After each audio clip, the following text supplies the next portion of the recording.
Is the fraud self the same as the shadow?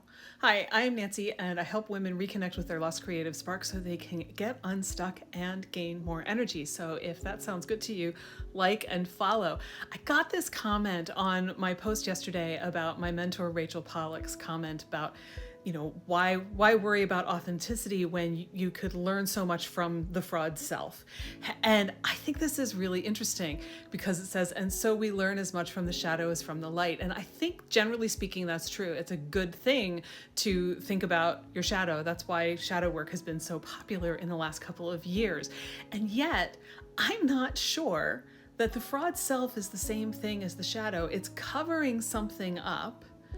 But the shadow, generally speaking, and I'm not a therapist, I'm not a Jungian therapist, so I'm not an expert on the shadow. So if I'm wrong about this, I hope somebody will tell me. But my understanding of the shadow is that the shadow is the stuff that we don't want to look at.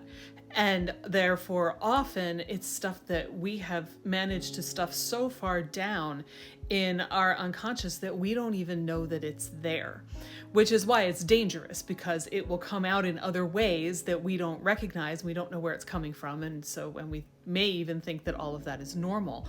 But the thing that I think is really interesting about Rachel's question is that the fraud self is something that we have created to hide all of that stuff, to hide who we really are. And it may be as simple as I have to act like I'm happy and engaged at work because I've been told that even daring to look slightly unhappy is not acceptable. It could be something as simple as that. But the way in which we decide to put on that fraud self that is happy and cheerful all the time might be telling us something, because the way that we would choose to do that may very well not be the same way someone else would do it. So why are we making the choices we're making? Why are we choosing to present one false front rather than another? What is it that is propelling those decisions? And they're undoubtedly not conscious.